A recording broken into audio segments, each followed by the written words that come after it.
The fighting in Nagorno Karabakh has entered its fourth week. Is a full-blown war imminent? Can diplomacy still work? Tonight we bring you an exclusive interview with Armenia's Prime Minister Nikol Pashinyan. He spoke to me earlier today. Before the interview, let's bring you up to speed with the conflict. Diplomatic efforts to bring peace have fallen flat. Moscow's ceasefire was violated in minutes. The Minsk group, which tried to broker peace, could not even bring both sides to the table. With each passing day, casualties are mounting. We cannot give you an exact number, but the Russian president claims the deaths are nearing the 5,000 figure. 5,000 people have been killed in this fighting. Neither Armenia nor Azerbaijan is willing to take a step back. Baku is adamant on annexing Nagorno Karabakh, but ethnic Armenians detest Azeri control. So what's happening on the front lines? Azerbaijan is claiming major victories. On Thursday, the president of Azerbaijan said his forces had complete control over Karabakh's border with Iran. Armenia has rejected this. Most of Azerbaijan's gains have been made shooting from Turkey's shoulder. President Erdogan of Turkey is spoiling for a war. He's recruiting mercenaries, sending them to Karabakh. There's also talk of a possible Turkish intervention. This would really be the worst possible scenario, in fact, because once Turkey gets involved, Russia will inadvertently be dragged in. Russia has a strategic alliance with Armenia.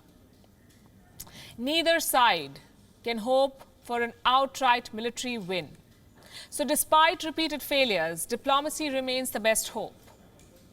There have been two major peace efforts. One, which was a non-starter, the one led by the Minsk group in Geneva, and another in Moscow.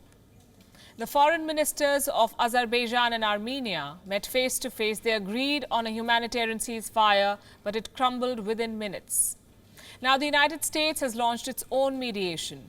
The foreign ministers of both countries, Armenia and Azerbaijan, are in Washington. Secretary of State Mike Pompeo has held separate meetings with both of them. And this is where the problem lies. 3 peace efforts for one conflict and yet no peace. Armenia recognizes this. The Prime Minister of Armenia told us that the United States should merge its peace efforts with Russia. He also spoke about how global organizations like the NATO, like the United Nations, have proved ineffective in such conflicts. They lack leverage, were his exact words. On Turkey, the Prime Minister was very clear that NATO must rein in its rogue member, take responsibility for its actions. Here's an excerpt from our exclusive conversation.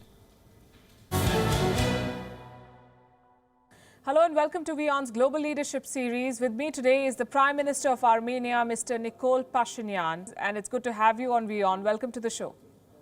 Good afternoon. Very glad to be with you. Thank you. Armenia's president visited the NATO headquarters, but he seemed to have returned empty-handed, with the NATO chief saying that this alliance will remain neutral as far as the conflict is concerned. What then are your options? Turkey is a member of NATO, and I think that the actions which Turkey is now taking in the war against Nagorno Karabakh impose a certain responsibility on NATO as well. Today, the International Human Rights Watch has stated that Azerbaijan is using prohibited ammunitions, cluster bombs, in the Karabakh conflict zone, and these are grave violations of international law. And when a member state of NATO is engaged, when a member state of NATO is transporting mercenaries and terrorists to the conflict zone to start a war against Nagorno Karabakh, then NATO has direct responsibility. NATO must answer these questions. After all, how it feels about one of its member states recruiting terrorists and mercenaries and transporting them to a conflict zone, and secondly, taking part in a process in which prohibited weapons are being used, rocket shelling civilian population. Would you say that multilateral organizations and alliances like the NATO and the United Nations seem to fail in situations like these? You see, this is an ongoing problem. for quite some time now, and experience has shown that those operations are not necessarily effective, and these types of organizations very often do not have sufficient leverage to impact the situation. That's why we think that in this situation, one possible way out could be the deployment of Russian peacekeeping troops in the conflict zone. And we think the international community, namely the OSCE, Minsk Group co-chair countries, should support and encourage so that the Russian peacekeeping troops are deployed in the conflict zone. Because otherwise, we will not see any specific action to prevent or stop this humanitarian crisis. Russia did try to mediate peace. Now, U.S. Secretary of State Mike Pompeo is set to meet the foreign ministers of Armenia and Azerbaijan. So we've had a Russian-led peace initiative, now an American-led effort, two peace processes and yet no peace. I think that the OSCE Minsk Group co-chairs should bring together their efforts for resolving this issue and not act with separate initiatives. And I think it would be correct in this situation for the OSCE Minsk Group co-chair countries, which are the United States and France, to support the other co-chair country, Russia, in Russia's peacemaking efforts, and not to try to initiate separate peace processes or peace initiatives. Russia is closer to the region. Russia is present in the region. Russia has more effective tools for specifically influencing this situation.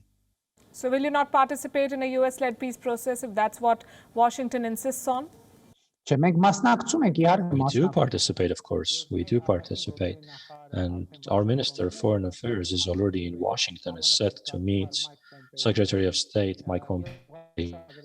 I just explained our position that the OSCE Minsk Group co-chairs should act in the same direction and not in different directions. How long a war or a conflict have you prepared yourselves for? The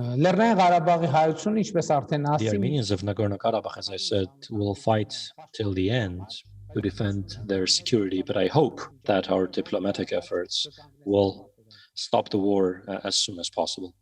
Prime Minister Pashinyan, thanks very much for being with us. Yes, thank you.